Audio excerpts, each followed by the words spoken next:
అందరికీ నమస్కారం.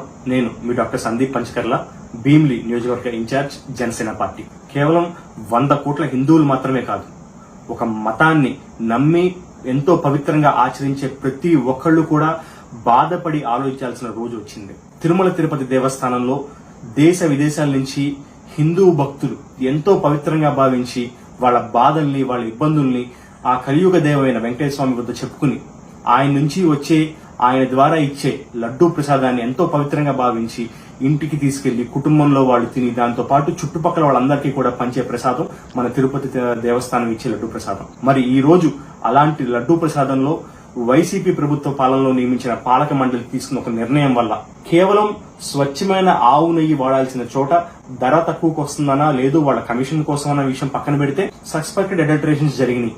దాంట్లో ఫిష్ ఆయిల్, బీఫ్ టాలో మరియు లార్డ్ అంటే పంది కొవ్వుతో చేసిన, వచ్చే నూనె ద్వారా చేసిన వస్తువుల్ని ఆ లడ్డు తయారీలో వాడారని తెలుసుకున్నాక ప్రతి ఒక్క హిందువు, అదేవిధంగా ప్రతి ఒక్క భారతీయుడు ఎంతో బాధకు గురయ్యాం. కేవలం ఈ రోజు లడ్డూ ప్రసాదంగా తీసుకున్న వాళ్ళ మాత్రమే కాదండి, జనవరి 2024లో జరిగిన అయోధ్యలో జరిగిన శ్రీరాముడి ప్రాణ ప్రతిష్ఠ రోజు కూడా తిరుమల తిరుపతి దేవస్థానం నుంచి 1,00,000 లడ్డూల్ని ప్రసాదం కింద అక్కడికి పంపించడం జరిగింది.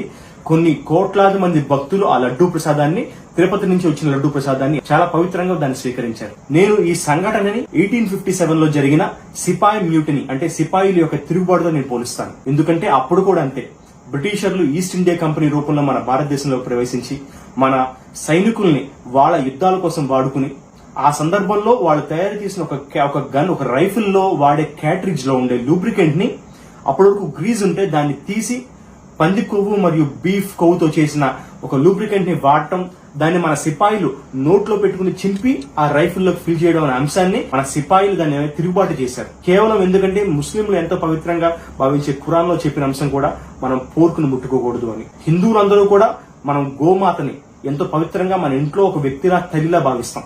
అలాంటి వాటి నుంచి, జంతువుల నుంచి హింసించి తీసిన ఒక కొవ్వుని వాళ్ళ నోట్లో పెట్టుకుని చింపి రైఫిల్లో వెయ్యాలనే విషయం అంశం తెలిసినప్పుడు వాళ్ళందరూ తిరుగుబాటు చేశారు.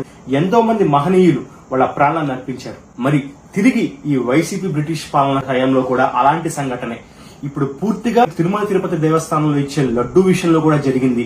అలాంటి లడ్డూలో ఫిష్ ఆయిల్, బీఫ్ టాలో మరియు పంది కొవ్వుకు సంబంధించిన పదార్థాలు, ఇంగ్రీడియంట్స్ కనిపించినాయని చెప్పని నేషనల్ డైరీ డెవలప్మెంట్ బోర్డు వాళ్ళు ఇచ్చిన రిపోర్ట్లో తెలిసాక ప్రతి ఒక్క హిందువు, ప్రతి ఒక్క భారతీయుడు తిరగబడాల్సిన రోజు వచ్చింది. ఈ రోజు పవన్ కళ్యాణ్ గారు ఒక నినాదాన్ని ఇచ్చారు, సనాతన ధర్మ రక్షణ బోర్డు రావాలి.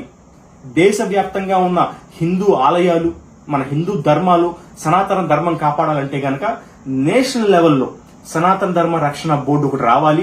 వాళ్ళు ఇలాంటి తప్పులపైన చర్యలు తీసుకోవాలని చెప్పి పవన్ కళ్యాణ్ గారు కోరుకుంటున్నారు. ఒక భారతీయుడుగా, ఒక హిందువుగా మరియు ఇతర మతాలని గౌరవించే వ్యక్తిగా నేను తప్పకుండా సనాతన ధర్మ రక్షణ బోర్డు రావాల్సిందే అని చెప్పని పవన్ కళ్యాణ్ గారికి చెప్పిన మాటని నేను మనస్ఫూర్తిగా స్వీకరిస్తున్నాను.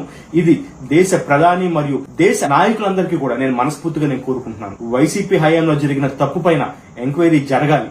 ఎందుకంటే ఈ రోజు స్వామివారిని అపవిత్రం చేసి వచ్చిన భక్తుల మనోభావాలు, ఈ రోజు నాతో సహా, మీతో సహా ప్రతి ఒక్కళ్ళం గడిచిన 5 సంవత్సరాల్లో ఈ లడ్డూ ప్రసాదాలు ఎంతో పవిత్రంగా స్వీకరించిన వాళ్ళమే. మన అందరితో కూడా తప్పు చేయించిన వ్యక్తి, తప్పు చేయించిన పార్టీ వైసీపీ పార్టీ. ఈ రోజు వాళ్ళు చేసిన తప్పు ఊరికే పోదు. అలా అని చెప్పని దేవుడి పైన వదిలేద్దామంటే కుదరదు.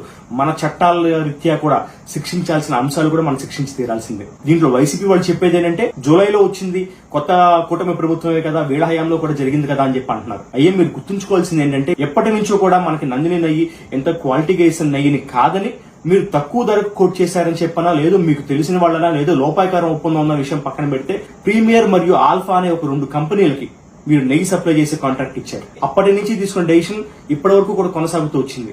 మరి ఎప్పుడైతే జూన్ 14న ఈ కూటమి ప్రభుత్వం ఫామ్ అయిపోయినాక, జూన్ 14న శ్యామలరావు గారు మీకు ఆ ఉన్న ఈవో పొజిషన్ ని ఈ కూటమి ప్రభుత్వంలో స్వీకరించడం, వారు అర్చకులతో కానివ్వండి, లేదు ప్రసాదం చేసే వాళ్ళతో కానివ్వండి, వాళ్ళందరితో చర్చించినప్పుడు లడ్డూ క్వాలిటీ ఎందుకు బాగోట్లేదు అనే విషయంపై మాట్లాడినప్పుడు, మనం ఎప్పటి నుంచో కొన్ని తరతరాలుగా ఈ లడ్డూ ప్రసాదం తయారు చేసుకోవచ్చు, ఎప్పుడు తప్పు జరగలేదు, ఇప్పుడు ఎందుకు తప్పు జరుగుతుందనే విషయంపై వాళ్ళు మాట్లాడుకున్నప్పుడు, దీంట్లో వాడే వస్తువుల్లో మార్పు రావడం వల్లే ఈ తప్పు జరిగిందని చెప్పే విషయం తెలుసుకున్నప్పుడు, ఆ గతంలో ఇచ్చిన లడ్డూని తీసుకెళ్లి జూలై 17 తారీఖున ఆ లడ్డూని శాంప్లింగ్ పంపించినప్పుడు, జూలై 23 తారీఖున వచ్చిన ల్యాబ్ రిపోర్ట్ ప్రకారం వాళ్ళకి తెలిసిన అంశం ఏంటంటే, ఈ నాసిరకమైన పదార్థాలు వాడటం వల్లే దీంట్లో వచ్చిన విషయాన్ని మీకు దేశ ప్రజలకు బహిర్గతం అయింది.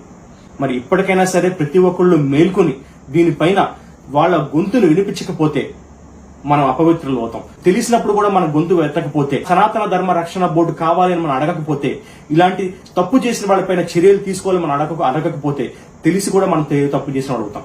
కాబట్టి ఈ విషయాన్ని ప్రతి ఒక్కళ్ళు ఇంకొక 10 మందికి చేరే విధంగా దేశవ్యాప్తంగా హిందూ ఆలయాలన్నింటినీ కూడా మనకి పాలకుల నుంచి తిరిగి మళ్ళీ సనాతన ధర్మ రక్షణ బోర్డు కింద వచ్చే విధంగా మనం అందరం కూడా గొంతు కలుపుతామని చెప్పి నేను మీ అందరినీ కోరుకుంటున్నాను. అందరికీ నమస్కారం.